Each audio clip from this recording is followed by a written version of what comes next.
माझ्या नातवाराचं जर रामायण ह्याच्यासाठीच ऐकायचं हो, कारण हनुमानजीने मनामध्ये दृढ निश्चय केला, आता एक न एक घर लंकेच्या ठिकाणी जाऊन चालीन, कोण्या तरी घरी असणारी माझी असणारी जगन्माता सीतामाय दिवल्याने तिचा शोध घेईन आणि राक्षसाचा असताना नायनाट करील, अशा प्रकारचा असताना दृढ निश्चय आणि त्या ठिकाणी कुणी केला? माझ्या हनुमानजीने केला रे बाळा. बोला.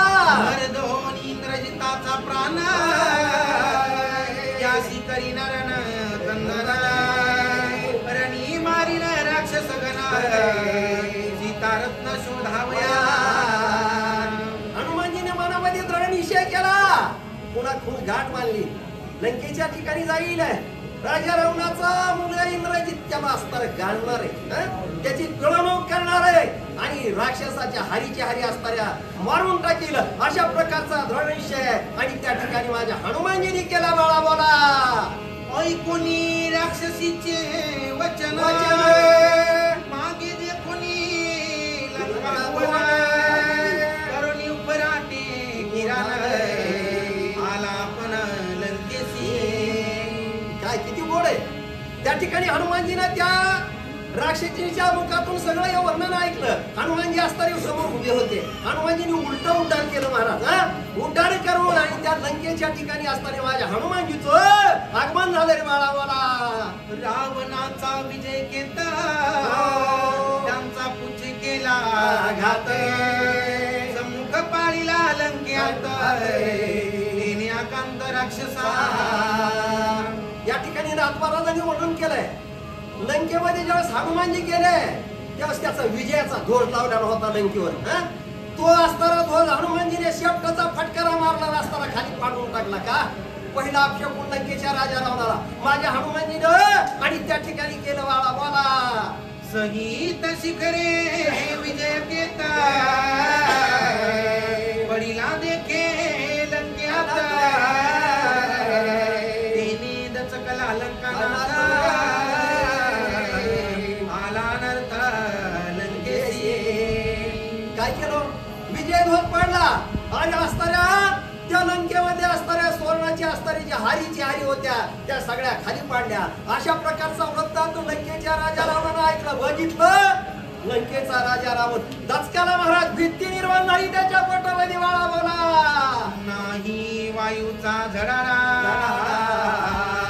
नाही मेघांचा गराडा शिखरे खचली कडाडा भंगीला दृढ विजय केतो. लंकेचा राजा रावण मनामध्ये विचार करतोय. काय विचार केला? वारं बी नाही म्हणलं, पाऊस बी नाही, ढगाची गर्जना नाही. बघा महाराज, 3 महिन्यानंतर आता ढग गरजले हो. पाऊस पडला, पिकं चांगली आहेत, पाणीच नव्हतं, पण पाणी झालं 2 दिवसामध्ये. हे बी तळ भरलं, खाल्लं, आता कोंडलिकाचं बी भरलं आणि लोकांनी आनंद झाला महाराज. तसा राजा रावण मनामध्ये विचार करतोय, ढग बिगर गर्जना नाही म्हणला ढगाची सुद्धा, वारं बी सुटलेलं नाही. आणि मग हे असणारे विजय ध्वज का म्हणून पडला? त्या लंकेवरची असणारी जी मोठमोठी असणारी हारीची सुवर्णाच्या त्या खाली का पडल्या? अशा प्रकारे लंकेचा राजा रावण साधा होता का? अरे ब्रह्मदेवाचा नातू तो साधा नव्हता, कारण त्याच्यासारखा विद्वान जगात नव्हता. माझ्या भगवान रामचंद्र प्रभूने सांगतो कथा एक तुम्हाला ऐका. ज्यावेळेस भगवान रामचंद्र समुद्राच्या तीरावर आले आणि भगवान रामचंद्र प्रभूने असताना आपल्याला आता लंकेत जायचंय, लंकेच्या राजा रावणाला मारायचंय. महादेवाचं सुंदर अशा प्रकारची पिंड तयार केली महाराज, आणि पिंड तयार करून कारण पूजा करायची. पण पूजा करताना पती पत्नी दोघं बी लागतात महाराज. काय भगवान रामचंद्र प्रभूंनी एकटी कशी पूजा करता येईल महादेवाची? नाही ना. मग त्यांनी काय केलं? नळाला पाठविलं कुणाकडे? लंकेच्या राजा रावणाकडे. आणि पाठविलं पूजा करायला ब्राह्मण पाहिजे. ब्रह्मव्याता ब्राह्मण, तू फक्त रावणच होता. आणि रावणाला निरूप दिला की इथं पूजा करायची महादेवाची, तू महादेवाचा भक्त आहेस, पूजा करायची. मग त्या रावणाला तसा निरूप मिळाल्यानंतर त्यानं काय केलं? नाही लंकेच्या राजाला साधन नव्हता हे सांगायचंय मला तुम्हाला, म्हणून सांगतोय. त्यानं काय केलं? विमान बोलविलं. त्याला माहिती आता पूजाला भगवान रामचंद्र प्रभू एकट्याला कसं बघता येईल. आणि निरूप दिला, सांगितलं निरूप देऊन सीतामाईला निरूप दिला, आई साहेब विमानामध्ये बसा आणि या कारण भगवान रामचंद्र प्रभूंनी तुम्हाला महादेवाची पूजा करायची. विमान गेलं महाराज, विमान गेलं, सीतामाईला आणलं आणि रामचंद्र प्रभू लंकेचा राजा लावून तिथं आला ब्राह्मणाच्या वेशामध्ये आणि दोघांनी पूजाला बसलो महाराज. यथाविधीप्रमाणे पूजा परिपूर्ण झाली. पूजा परिपूर्ण झाल्यानंतर लंकेच्या राजा रावणानं त्याच विमानात सीतामाईला बसून अशोकवनाच्या ठिकाणी परत पाठवलं आणि लंकेचा राजा रावण लंकेमध्ये निघून गेला. अशा प्रकारची सुंदर कथा आहे महाराज. म्हणूनच रामायण किती इथं आता सांगणारे वाचणारे सगळे विद्वान आहे, पण गावातलं कुणी ऐकायला नाही असं आमच्या पहिलवानानं सांगितलं. कारण तुमच्या तुम्ही पण पहिलवान माणूस आहे काय, हे बी पहिलवान हे बी पहिलवानच आहे. मुलगा माझा मुद्दाम सांगतो. कारण अशा प्रकारे असणारे पहिलवान उदित रामकथेला येतात म्हणजे काय काय कृपा आहे माझ्या हनुमानजीची. आणि ह्याच्यापेक्षा आणि काय असावं, काय द्यावा द्यावं हो. कारण कुळी पाण्यात पुत्र होती जे सात्विक आणि तयाचा हरिक वाटे देवा. अरे जन्माला तर चांगलं जन्मावं, नाही तर काय उपयोग आहे. कोंबडीच्या मागे हरीचे हरी असतात, काय करायचे त्याला काही उपयोग नाही ना त्याचा. त्याच्यामुळं सांगितलं अशा प्रकारे माझ्या भगवान रामचंद्र प्रभूची पूजा परिपूर्ण झाली आणि पुढच्या कार्याला असतं एवढे विद्वान अशा प्रकारचं वर्णन आहे. बाळा बोला आता. रावणे हरले श्रीराम रमा, ते कोणी विजय नाही आम्हा. राजा रातला धर्मा, मरण धर्मा पावेल. कारण असताना म्हणले काय केलं, लंकेच्या राजा रावणानं अधर्म केला. जगत चालक जगत जननी असणारे माझ्या भगवान रामचंद्र प्रभूची पत्नी सद्बुद्धी साहेब सीतादेवीचं अपहरण केलं आणि घेऊन आला, अधर्म केला. माऊली म्हणतात का गळा असताना आजेशे दैशे देखे ते आले दयाचे, दया अनुष्ठान स्वधर्माचे घडेची ना. कारण ज्यानं स्वधर्माचा जागृत राहिला नाही, अधर्म केला, त्याला अधोगतीला जावं लागतं, नरकाची प्राप्ती होती आहे. म्हणून सांगितलं की आता राजा रावणाची अवस्था बरी नाही. बाळा बोला. ऐकुनी जनाची गोष्टी उल्हास हनुमंताच्या पोटी, जबांधोनी शकून गाठी, राक्षस पोटी मारावया. अशा प्रकारचं लोकांचं कुणाचं राक्षसाचं संभाषण माझ्या हनुमानजीनं छोटस लहान धारण केलेलं होतं. त्या राक्षसाचं संभाषण ऐकलं. कुणाचं राक्षसाचं, कोण्या लंकेच्या राजा रावणाच्या राक्षसाचं. ते म्हणले यार ह्यानं अधर्म केला. पुन्हा रावणानं अरे त्या भगवान रामचंद्र प्रभूची पत्नीचं अपहरण करून इथं अशोकवनामध्ये आणून ठेवले. म्हणून ह्याला असणार आहे, ह्याला आता ह्याचा नायनाट होणार आहे, ह्याचं कुळ निर्धार होणार आहे. राक्षसाच्या मुखातील शब्द माझ्या हनुमानजीने ऐकलं आणि हनुमानजीला मोठं सुख झालं, समाधान झालं, आनंद झाला. हनुमानामध्ये शकून गाठ बांधली. आता कोठ्यामध्ये राक्षस मारतो अशा प्रकारचा दृढ निश्चय माझ्या हनुमानजीने केल्या रे बाळा. बोला. शोधावया सीतारत्न, स्वरूपी धरी आने कैसे कैसे करीला चिन्ह, सावधान अवधारा. नाथ महाराजांनी किती सुंदर गोड वर्णन केलंय. माझे हनुमानजी आता काय करणार आहे, जगत चालक जज्जांनी असणारी सद्बुद्धी साहेब सीतादेवीचा शोध करण्यासाठी माझे हनुमान आता काय करणार आहे, युक्ती कशी करणार आहे, सीतामाईचा शोध कसा लावणार आहे याचं वर्णन आणि नाथ महाराजांनी केलंय. बाळा बोला पुढे. अति दुर्धर हनुमंत वीरा, वाढला से पर्वता कार्या. शोधावया सीता सुंदर, करी विचार मानसी मानसी.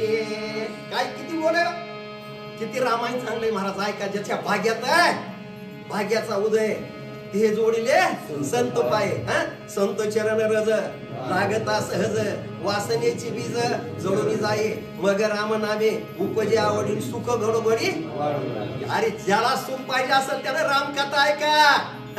ज्याच्या भाग्यात आहे त्यालाच रामकथा ऐकायला मिळेल. माझ्या हनुमानजीने काय केलं, दृढ निश्चय केला. मनामध्ये असणारी खुणगाठ बांधली की माझ्या स्वामीची पत्नी जगत चालक जगत जननी सीताबाईचा शोध आता मी कसा घेऊ, काय करू. आणि काय केलं, आणि भगवंताचं नामचिंतन केलं.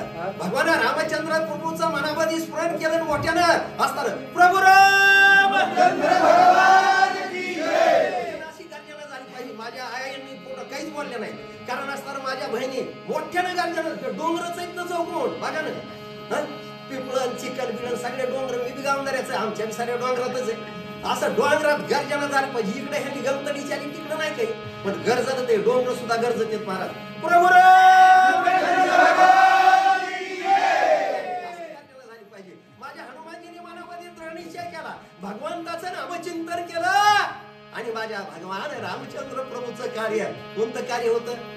जगत चालक जगत ज्यांनी सद्बुद्धी आई साहेब सीतादेवीचा शोध करायचा होता. त्या कार्याचा प्रारंभ कसा करावा म्हणून असणारे हनुमानजी मनामध्ये चिंतन करून भगवान रामचंद्र प्रभूला हात जोडून विनंती करतात, देवा सद्बुद्धी दे. बोला बाळा. साधावया राम कार्यार्था तुळ्या रूपे न लभे सीता दीन लभेची तत्वता तरी का व्रता कष्टावे.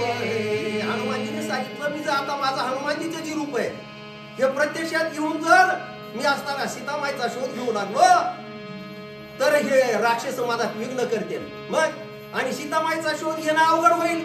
मग त्याच्यासाठी काय करायचंय मनामध्ये विचार केला, मनामध्ये दृढ निश्चय केला. आणि हनुमानजी असताना पुढे काय करू लागले बाळा. बोला.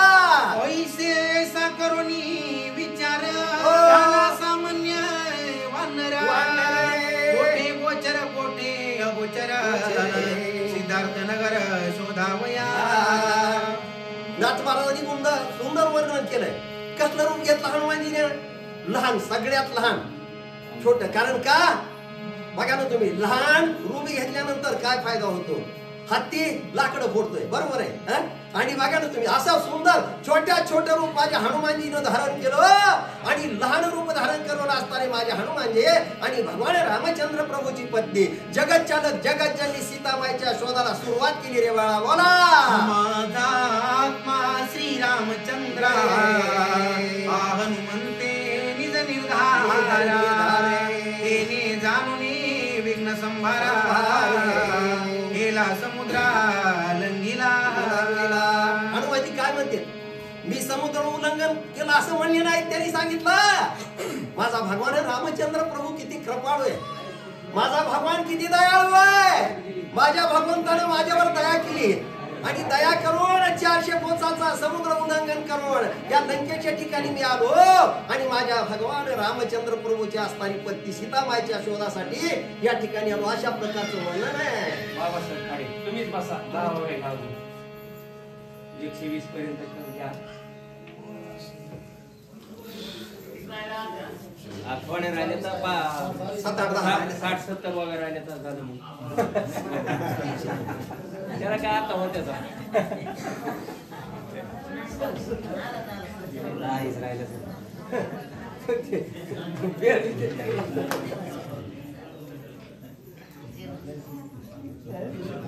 110 झाली आकडे वाचवा.